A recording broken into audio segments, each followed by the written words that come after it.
Welcome back to Texas Liberty Podcast.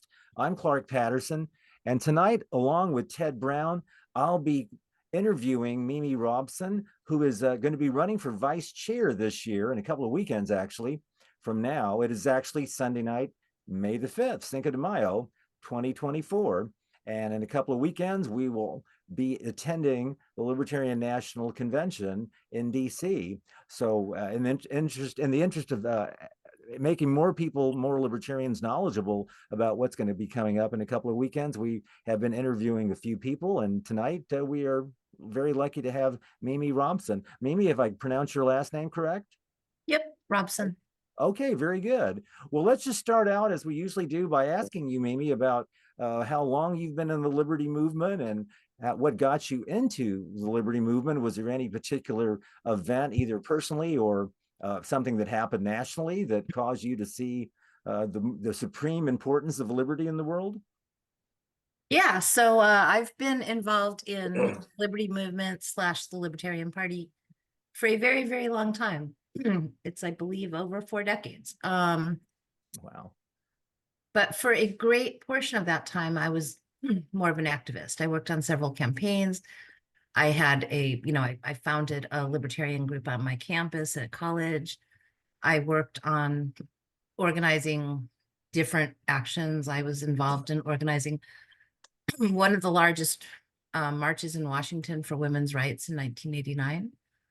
I worked on both Harry Brown campaigns. I worked on the Andre Maru campaign. I worked on both Gary Johnson campaigns, and also George Jorgensen and others.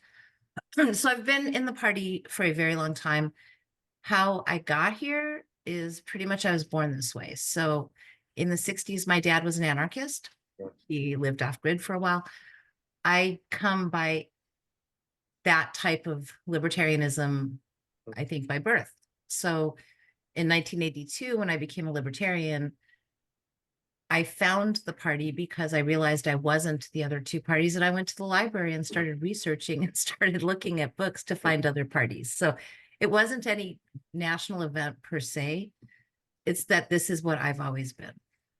But my fun story about activism that I alluded to a second before we started is in 2016, Mr. Brown called me out of the blue and asked me if I would run for state senate.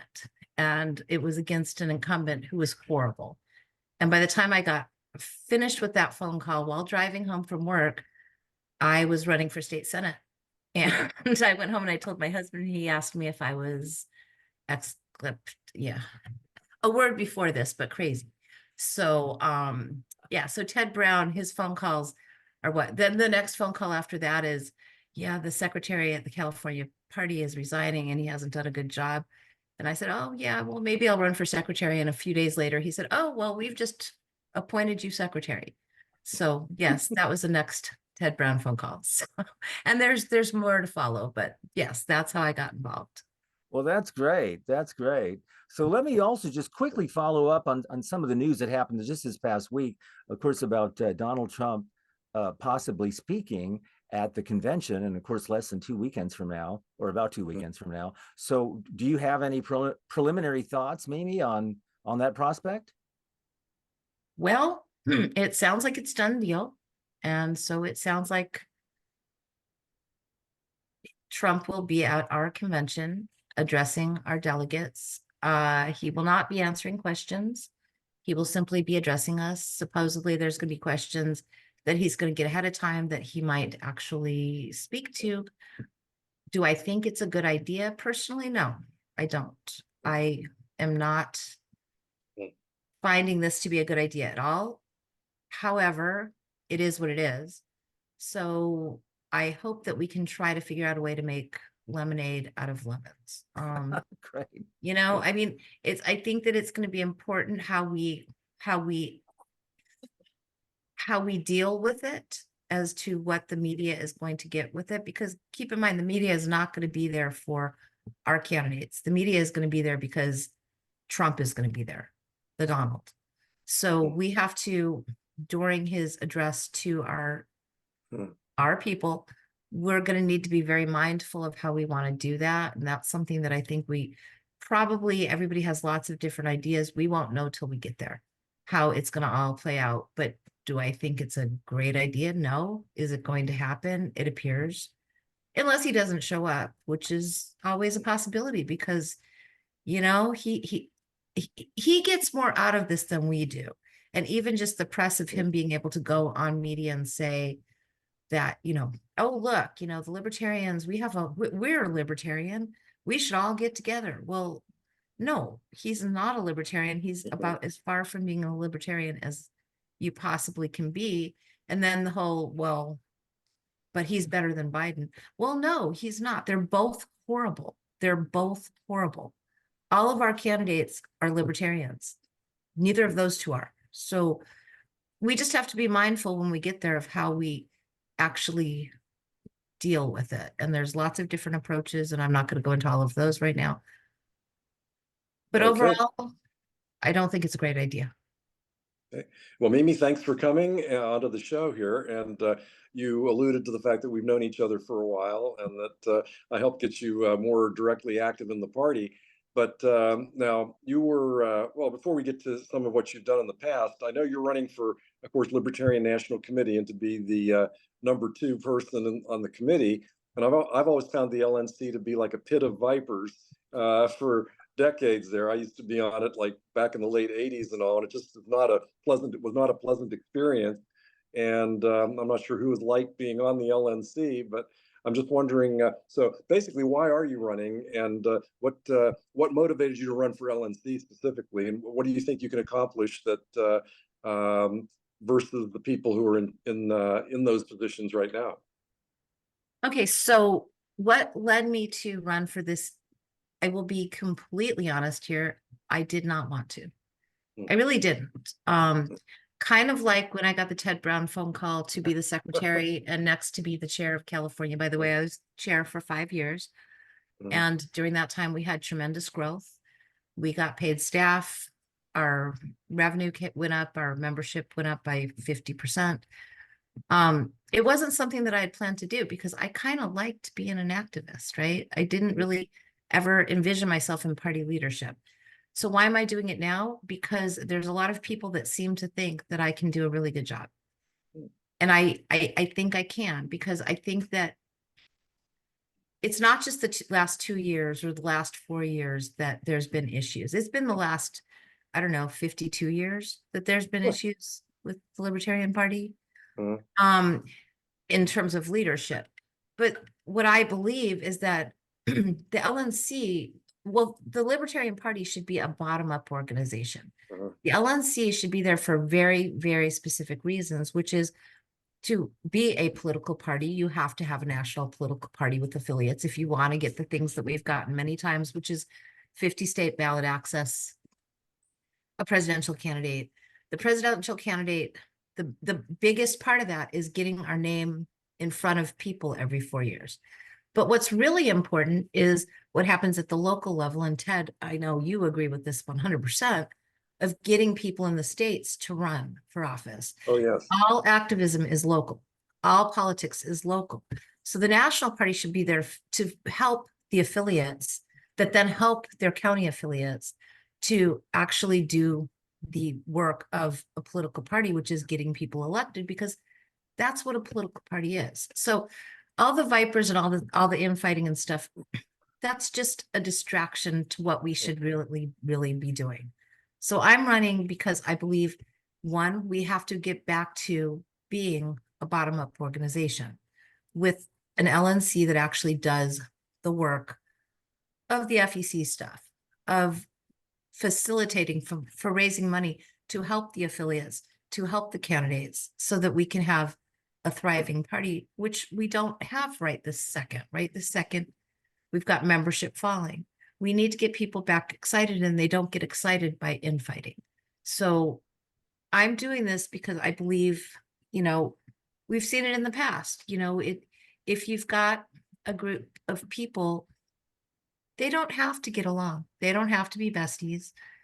But as long as they go into the room and they actually have a deliberative process in the room at that moment, without being in the back channels or doing this behind the scenes, we can actually get things done. and we can write this, write the party toward where we need to be, which is empowering our candidates, empowering our states, and empowering our counties. So I'm doing it because I believe I have a track record of being able to do that. And I think that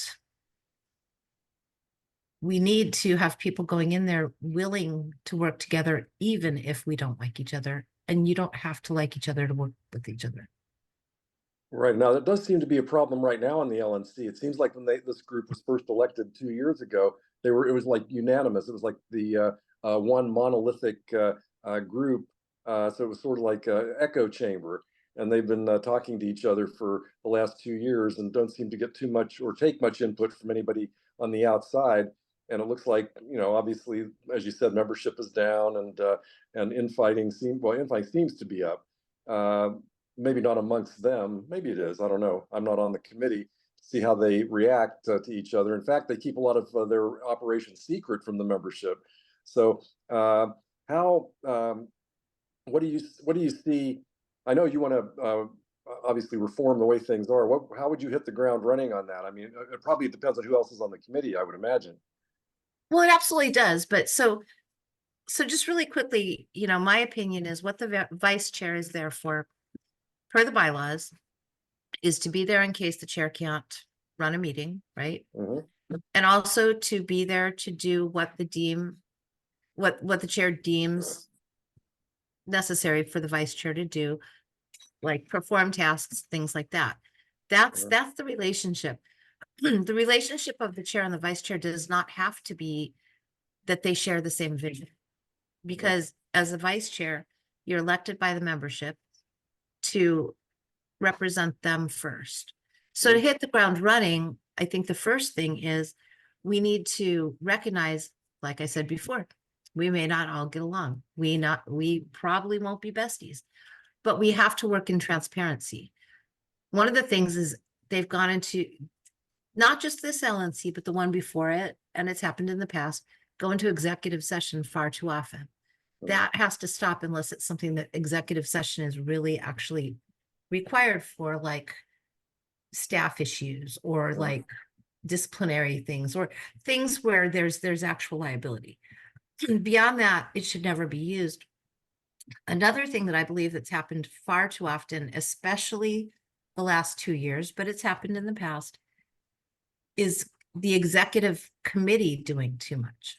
The executive committee was originally there to be able to do something that was emergent in between meetings when we used to have to have in-person meetings. That's not necessary anymore. There's no reason why we need an executive committee when we can call an electronic meeting within a couple days of the entire LNC, which would then be transparent. Because one of the things that's happened this time that I don't believe has happened in the past is the executive committee is a subcommittee of the LNC, right? So they are a subcommittee, but they've had executive committee meetings where they've excluded members of the LNC. That's absolutely wrong. It should be that the LNC is still allowed to participate, at least in knowing what's happening, because the LNC should then ultimately have to affirm whatever that executive committee does. So one of the things I'm trying to do is change the policy manual to get rid of that, because I think that's been weaponized. So is that a bylaw or a rule? So it's just internal. it's in the policy manual. It's not like California where we have the operations committee that is in the bylaws. This is something that's only in the policy manual. Therefore, it's the LNC that would be able to basically disband it. So I think that's one of the things that's been a problem. But I think the biggest problem has just been lack of transparency. I think that, and another thing is like the public list that's out there for people. I know there's a lot that goes on in private channels beside, in the back of that. But I think the public list has been a disaster. I think that it looks bad for the party. So that's these things. And what it should be is that adults should be able to act like adults, right? They should. And they don't have to like each other. They're given a responsibility by the delegates at the convention of the membership of the national party to do the things that a national party should have to do. That's it. It shouldn't be all of this internal weirdness. Yes, exactly. Okay, so let's go back briefly to California, because that's where you do have a lot of experience as state chair. In fact, you succeeded me as state chair, and in fact, you were like allowed me to move to Texas because you were the only person I pretty much trusted to take over, and you were quite willing to do that. And serving for 5 years is not a pleasant task. I know it's like herding cats there. So could you Butterflies, describe? butterflies, Yeah. Ted. It's herding butterflies, not cats. You can Okay, there herd you go. cats. There you Butterflies are go. impossible to herd. There you go. But anyway, if you That's could why I have describe that. more. Can you see? Oh, probably not. My butterfly tattoo. Oh, That's okay, all yeah. over there. It's a Yeah, whole your thing. arm, But anyway, go ahead. yeah, your arm was breaking up there. It was kind of strange looking on the video. Yeah, I Okay. know, because I have the Yeah, background. yeah. So anyway, so if you could describe more about your work as California chair and what you accomplished out there. Well, I think we accomplished a lot. I mean, you were chair there for a bit right after kind of a bad time for the Yeah. party. And you were starting to get things kind of organized, but we had some people that, I'm going to just call bad actors. Mm, The issues with the treasurer, issues with the treasury, things mhm, like that. I think that when I became chair, well, first when I became secretary, it was a complete disaster as far as our yeah. internal records. So I tried to go back and find the records so we could have some institutional knowledge going forward. Worked very hard to empower the affiliates to make sure that we were giving them dues sharing properly so that they could have the money to do what they needed to do. Because again, it's all local. I think that it was very successful. And interestingly, in California, when I first came on as chair, we didn't all agree at all. I mean, there was people that didn't agree, but we sat down in the meetings, we hashed it out, and at the end of the day, I think that we made the right decisions. And at the end of the meeting, we'd go out and have dinner and realize we all loved each other because we were all there for the same reason, even if we had Yeah. just argued vehemently for 8 hours in a meeting. Mhm, So I think that that was a big thing. But during that time, membership did continue to increase. Our registered voters increased faster, much higher numbers of increase than any of the other political parties in California. Our revenue increased, our donorship increased. I did have good relations with several donors. I brought in some new donors, which is something else I think I can bring to the LNC because right now, obviously, we need some donors back. mhm, But one of the things is just being there for not just the executive committee, but being there for the membership. I think that you can talk to just about any person in California while I was chair. If they called me, I'd talk to them on the phone. And sometimes that call would be an hour long, which was mhm, ridiculous, but sometimes longer. mhm, But I'm willing to listen to people and I'm willing to have the conversations that are important to them of what they feel is important. The other thing that I think we did really well is we did get a lot of elected libertarians during that time. We got Jeff Hewitt elected as county supervisor of the 9th largest county in the country. We got Kalish Morrow. She was nominated or she was elected for city council. And at one point, the Hanford City Council in Kings County had a super majority of libertarians on it. It had 3 out of 5. Wendy Hewitt was elected. We had several, I'm not going to name all the names, but we had several people elected that actually made huge differences. We also worked really hard during the lockdowns of COVID to try to stop the draconian measures that the state was doing. I wrote, opinion pieces that were published in large numbers of newspapers that went out to people that weren't in our party, mhm. looking at what was wrong with what was going on. So I think those are skill sets that I bring to the position on the LNC. Okay, that sounds good. Of course. Now, going back to the LNC, so now one issue that's not a problem in California is in general ballot access. Obviously, the LP is on the ballot in California, especially for well, for all offices if we can get on the top too. But that is a problem nationwide because there seems to be several states where perhaps we won't have ballot access for our presidential candidate. And I'm wondering, are you privy to what's going on with that, or what at this stage can be done to make sure that we have the maximum number of states? Well, I think that the two states that are going to be the huge problem are going to be going to be New York and Illinois. New York and Illinois are always issues because they keep changing the rules and making it harder and harder and harder. For instance, in New York, they've got 6 weeks to bring in, I think it's 40,000 signatures. I could be wrong. I'm not looking at it right now. But what before when I was saying that the National Party should be facilitating the states, one thing the National Party absolutely should be doing is working on ballot access, because every 4 years we have a presidential candidate that gets out to the masses, right? That gets us in front of people that wouldn't otherwise know us. That's like super, super important. And ballot access is the way to do that. And I think that is something that National has to be involved in, because we have, it appears, a bit less money than we've had in the past. There's questions. It's my understanding that we will likely have 48 states with ballot access. That's my understanding. New York is going to be interesting because New York, the petitioning actually goes through during our national convention, but it's underway now because it's 6 weeks. And I don't think they have the money to do it because it needs money, because you need paid petitioners. And there's also an issue because RFK Jr. is also doing paid petitioners for his ballot access in New York. So I think going forward, that has to be something that's prioritized on the LNC. Okay. Well, certainly, because 48 really isn't all that bad. I mean, obviously we love having 50, but I can't remember what we had last time.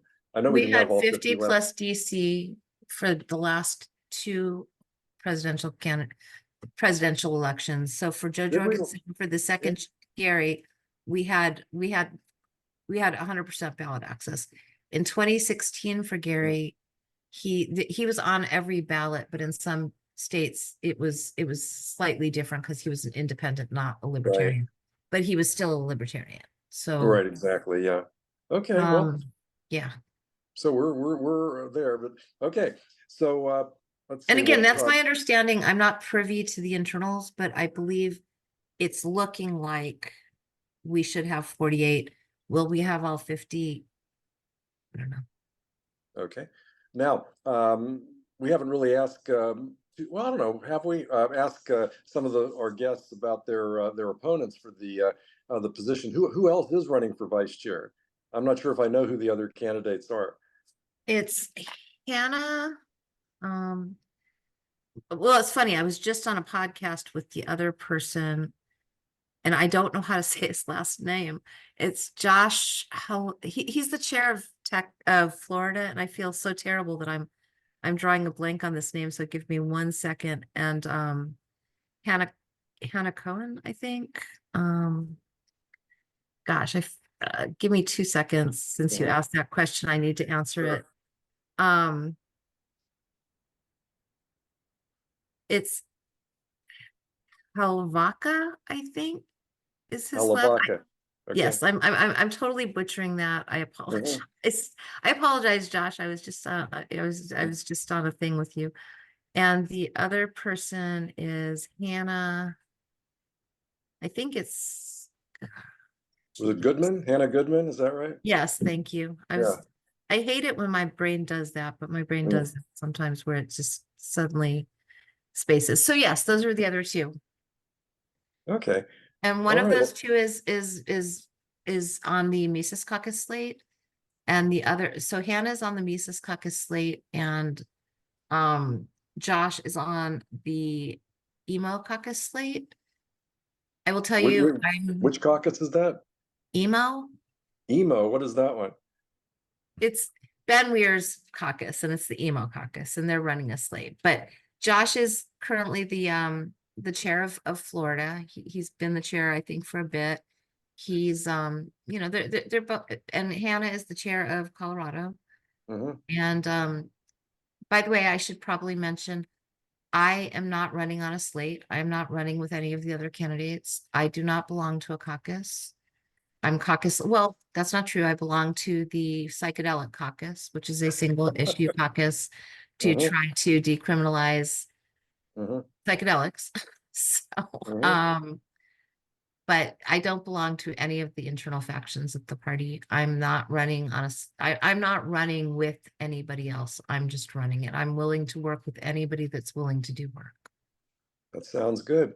Okay, well, Clark, do you have any questions before, because we're marching towards the end here, Clark? Do you have any questions? Yes, the time does seem to race by, kind of like what Carol Burnett used to say. But let me ask you what I've been asking a lot of the candidates and in general, just libertarians have come on the show. Mimi, you, in fact, you would be a great person to ask this because I think like Ted and I, you've been at this for over 40 years. I believe I joined the LP either. It was right after Reagan was elected in November of 1980. So I don't know exactly when I came in. I came in either late 1980 or early 1981. But we have been kind of stuck. The Libertarian Party, all of our candidates have been kind of stuck in the 2 to 3% range, unless, of course, there's one of the other major party candidates isn't on the ballot.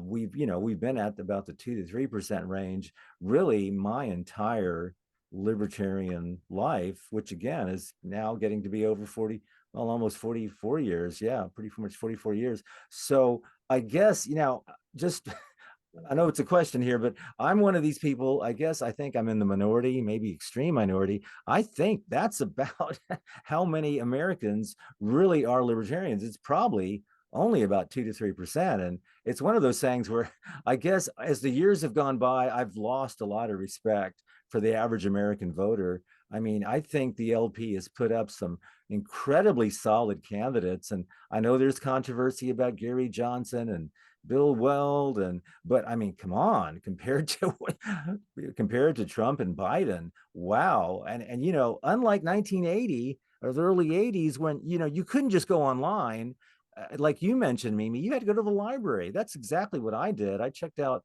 I think it was John Hosper's book. This would have been sometime in the spring or summer of 1980. Anyway, so I guess the question is what do you attribute that to? The fact that we're at 2 to 3%, and I mean, obviously, feel free to disagree, but I really do think that's about how many Americans are really solid libertarians. It's probably only 2 to 3%. And I've always told people we need to focus on the young people, the really young people, because the current I mean, let's face it, the baby boomers, we blew it.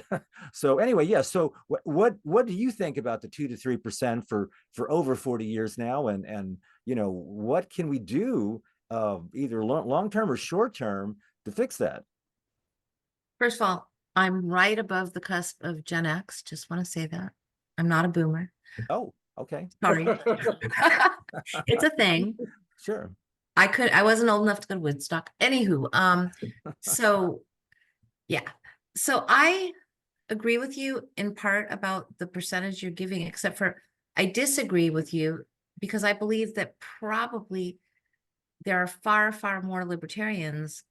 They just don't know they're libertarians. Our problem is the fact that we don't have the money of the major parties. We don't have the duopoly. They keep us down. They make sure that we're not in their debates. They don't want us there. They've changed things to make it harder and harder. The reason, because they know that if people actually heard our messaging, they probably would like us a lot because we're not the duopoly. We're where most Americans really are. They don't want what either of those two parties are giving. They're disenfranchised by them. They're looking for a new home. We don't have the power to just go poof and let people know about us. I had to go to the library. People still have to like go on the internet and do googly things because it's not like they're hearing about us in the media. I believe that what we're doing at the state level, getting people like in California, like Jeff Hewitt elected, that's the kind of thing that actually brings attention to us. Ted is running for office right now. But we need these lower wins to get more and more people to Mhm. understand what we are. We're not going to have a president anytime soon. It's not going to happen, but we need a presidential candidate. And now, especially the fact that now everything is online, we can possibly get more attention that way. But we need to, we don't have the money, but I would disagree that most Americans are not libertarians. They just don't know who we are. And if they do, they think that we're the ones guarding our pot farms with our guns, not paying taxes because we're selfish. And that's exactly not what we are. We're not, I think libertarians are the most generous people of all of those parties because we believe in voluntary cooperation. We believe in voluntarism.